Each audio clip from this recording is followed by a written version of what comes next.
Ladies and gentlemen, welcome back to the War of the Exemplars. As always, I am D, and we're right here in the draft. This is a replay cast, unfortunately, because I'm still trying to figure out. It seems like a lot of the live games I've been seeing have been bot games, and while I could do those, I'd kind of prefer to bring you guys competitive matches. Anyway, you might notice that the headshots here look a little different. There's been a big visual update since the last time I did anything with Paragon, which, to be fair, feels a little bit longer ago than it was, but that's because I had a chance to record recently. You'll also see there's also a big HUD difference you'll probably see next week in the guide video that I'm going to be doing. I'm still not 100% certain who I'm going to be doing on that one yet, so we'll find out. It'll be fun. Anyway, so far we've got an Aurora picked up by the on the left side. We're going to go with blue and orange because blue is on the left, orange is on the right. Whereas orange has a Murdoch and Iggy and Scorch. Aurora is one of those ones that can fit in a lot of different places. They also pick up a Lieutenant Bellica and a Seraph. Seraph is most often the safe lane tank, if not played as a carry. In fact, let's see. Nope, we can't actually mouse over people and see them. Bellica is probably going to be the mid lane. Aurora could be the support. She could be the off laner. Iggy and Scorch probably a mid laner. Murdoch is heavily a carry. Feng Mao is most likely off laner if not in the jungle. Although with the Kalari, that leads me to think that the Feng Mao is going to be the off lane tank. Same with the Steel on the blue team. Twin Blast is going to be their big carry. I originally started to cast this, and then I saw that the names weren't looking 100%, so I was like, is this a bot game? But no, because of some of the picks on the orange team, pretty sure this is an actual PvP game.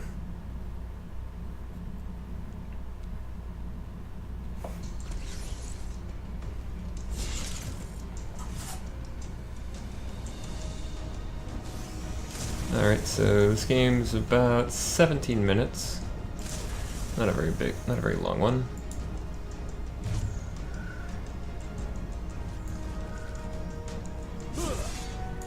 Go ahead and introduce our teams. Let's start with the blue team here. We have Ken Black 22 on the Lieutenant Bellica, using which Bellica? That's not asking which one, it's the which skin for Bellica. Andy Griffin, FYM, playing the Twin Blast. Draco Dream 92 on the Steel. Ooh, Temple Steel. Good one. Demi playing the Aurora. Ooh, that is a very nice looking Aurora. And I Am Mason playing the Seraph, who looks like she's going to be in the jungle. An interesting choice on the cards. We'll talk about that in a second. Kirzor 007 playing the Feng Mao for the orange team. Abadi Iti playing the Kalari. We're just going to go with Jubile because the Al. Actually, I'm guessing it's Al Jubile and then KSA is the team. Playing on the Steel for the orange team. Toma, not going to read those numbers out. Playing on the Iggy and Scorch for the orange team. And then Jimmy Jordan 244 playing the Murdoch. Let's go ahead and take a look at the cards. Murdoch here, played by Jimmy Jordan again. Has Cult a Week already. It's very good. As we've talked about before, that's a very good card. Toma doesn't actually have any cards, apparently. No, he doesn't, actually. He's only got one. He did activate the auto mana potion, but that's mostly because Iggy and Scorch like to spam these turrets. Draco Dream actually falls to the Murdoch. Did not catch that. Sorry. Jubile has the Coin Master card already. Good tank starting card. Kalari picked up Cold a Week. Well done, Abadi. Although, to be fair, that's going to be dangerous because Kalari. There we go. And then Kirzor has Living Guardian, so every time he hits again, he gains some armor. I Am Mason has Cold a Week. Seraph in the jungle is an interesting choice. We'll see how that works out for them. Demi has Font of Experience, so playing a supportive Aurora here. Not a bad choice. Draco Dream has Demolitionist. That's a very interesting choice for a laning tanker. Andy Griffin has Cold a Week. And then Ken Black has Tower Strider. I can honestly say I was not expecting a Tower Strider for a first pick on the Bellica. Sereth is also picked up the Living Guardian, as has the Kalari. But the Tower Shredder is an interesting one. I mean, 10% extra move speed when near structures. I guess it's help get in lane quicker. Ooh, Abadi. Jubile not doing so great, but Draco Dream's actually doing a lot worse here if that Murdoch can get in close, but he can't. This does mean that the steal is not in the best position here. You'll notice the new HUD layout as well. There's the health and mana bars up to the top now. You also have, although the placements down here are a little off. I think it's because they're not made for it's not made for being done in observer mode. Also, the cards now all stack over here. They do overlap each other a little bit, but that's actually kind of okay. Only problem is that sometimes some things will block the abilities or the card names. So, still, I do like the fact that they're actually making it look like, you know, a hand of cards. Also, steal on steal. Iggy and Scorch have to recall because, yeah, Abelica is a very dangerous opponent, which actually makes the... Ooh, he's actually very quick mana flow Acolyte for the Iggy and Scorch. Not a bad choice, actually a very good one, because Iggy and Scorch are all about the abilities.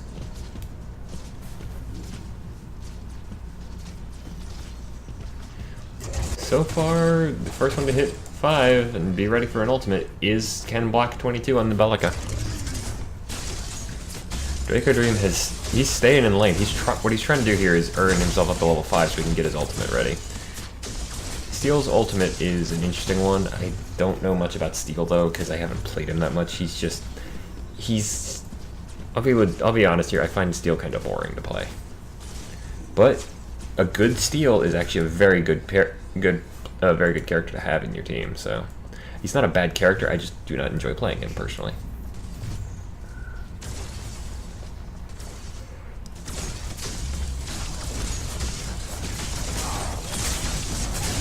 Mason's coming in to help out his Steel, but oh, he's got to jump. Draco's got to jump out of there. Mason not going to be able to save his teammate. The buckshot from the Murdoch is going to be enough. Can Mason do anything here? Steel comes in from behind. Tower starts taking shots. Sarah has to jump out of there. There's actually now 3 of them here with the Kalari. I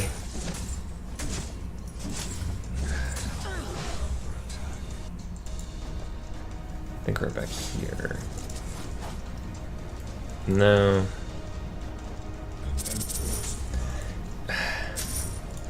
Again, this...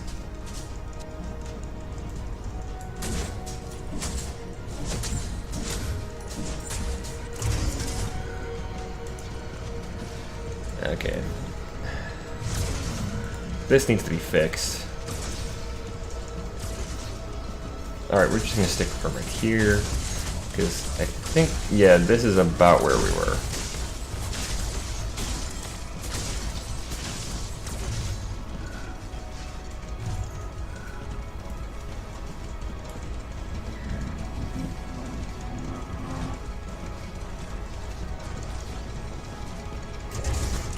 I'm hard to believe we're already about a third of the way through the game.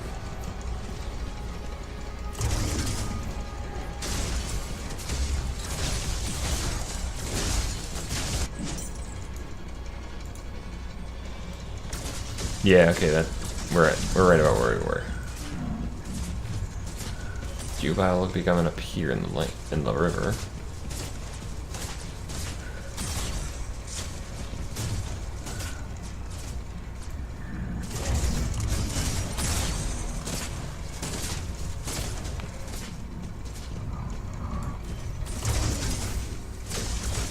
The only issue here is that neither team really has wards, so that's how Jubile managed to get a good drop on Draco.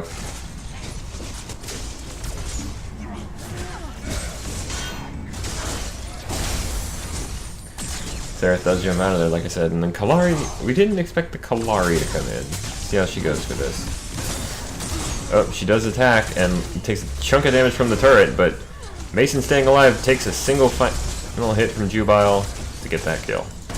And this tower, tier 1 falls. The right side tier 1 gone.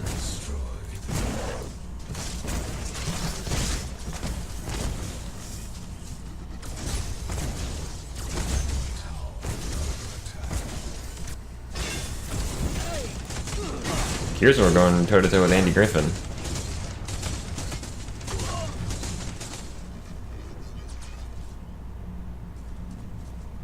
They did also rework the jungle a bit. I'll talk about that as well later on.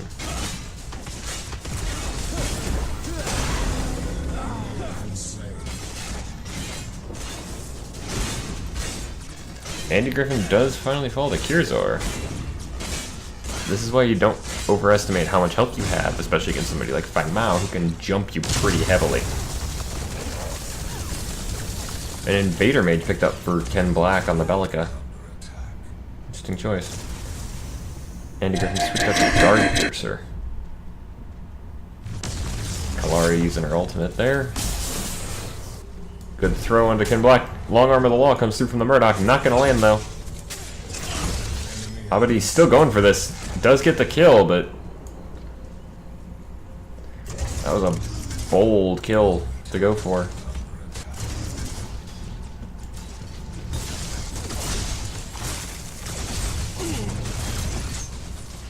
Demi's gonna jump out of there. Not a bad call there.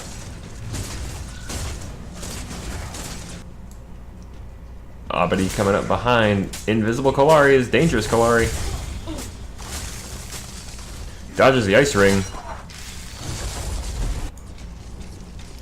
Problem now is Draco has to run out because he tried to initiate because he thought his Seraph was going to be there to help him out, or his Aurora, not his Seraph. Sorry, he thought his Aurora was going to be there to help him out, but because of that Kalari attack, she wasn't. We do now have a Bellica here. There's the knockup from the Bellica. A couple of punches, the jump in from Jubile. Draco's not going to survive this. Mason, though, does come in, maybe trying to get revenge here. Demi comes in as well. Mason jumps over onto the Murdoch, but doesn't get that kill. Jubile has been frozen. Triple kill for Jimmy Jordan. He died, but he got the triple. That's a lot of money going his way then.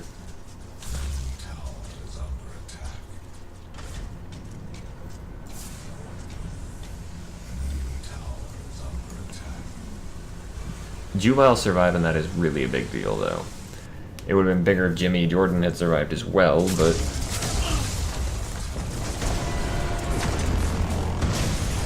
there goes tier 1 in the mid lane.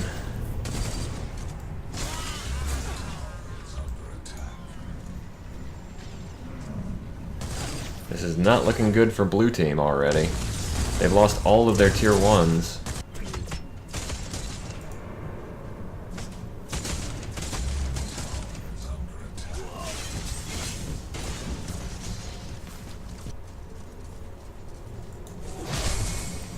They've lost all their tier 1s and only really scratched, except, well, actually no, the right tier 1 on the orange team is a little above half health.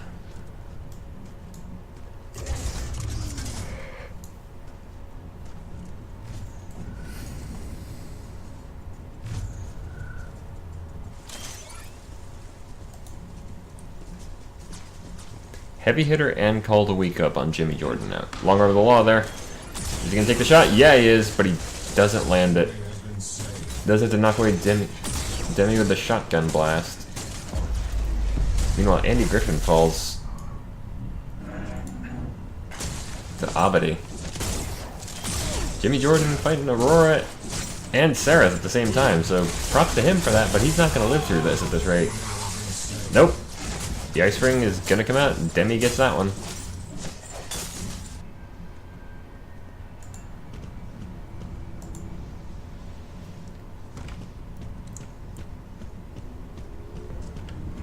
Sorry, I was checking the score there. It's 2-9 in favor in terms of kills.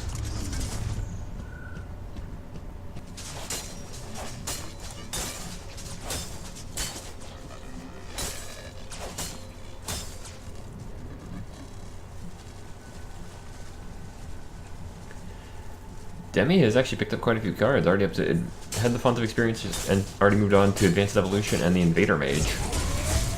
Pretty good choices. Ooh, in comes Jubile with the jump. Demi leaves behind the ice. Yeah, but has to use the ice shield to get out of there. Kalari comes in. Gets a good chunk of damage. The ice ring is gonna keep Demi safe for a second, but can Abadi hunt down Demi? Nope. Not this time. It's a good survival from Demi. Do a quick card check. Still just a tower short of the Invader Mage for Kevin Black. Andy Griffin has gotten Guard Piercer, Cold Weak, and Demolitionist, so that's some serious damage he's going to be able to do. Just Demolitionist on Draco Dream. Although, we're going to stick over here for a minute because that tower's gone. Abadi jumps out of there with the double jump that Kalari has. Demi comes in with the Ice Ring, does not land on the steel.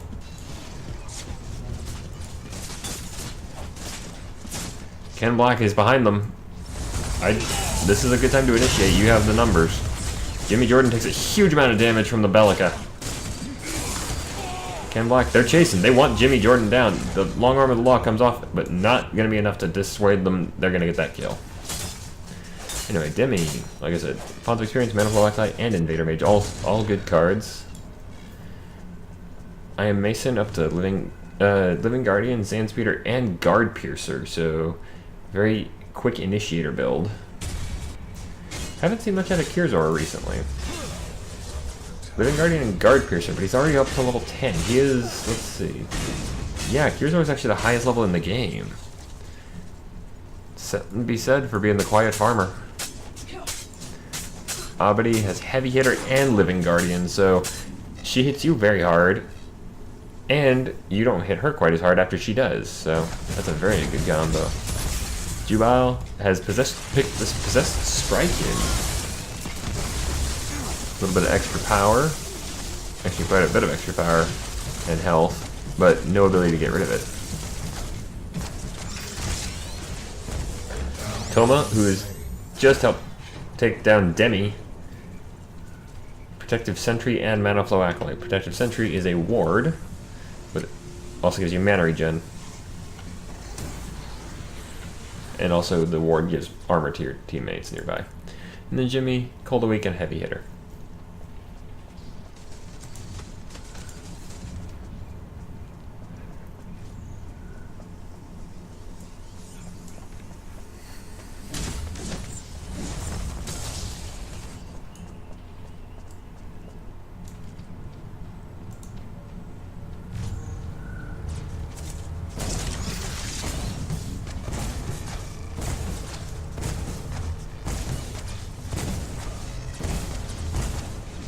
I'm not sure how this game's gonna finish up in a minute and 10 seconds, so.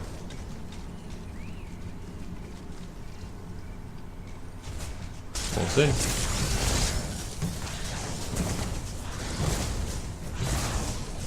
Oh, by the way, this as well is a bit different. This is now a buff camp that you get. It's only the one giant raptor thing, I think it's called Fangtooth.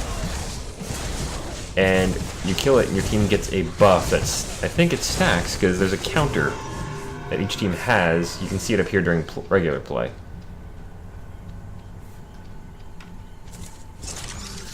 Unfortunately, it's not shown anywhere else as far as I can tell. Enemy has been slain. Astral Elite picked up by Toma.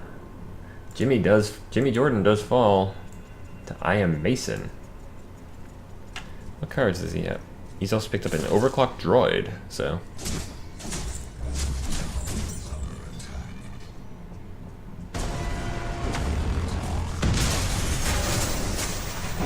Abadi takes down the tier 2 in the mid lane.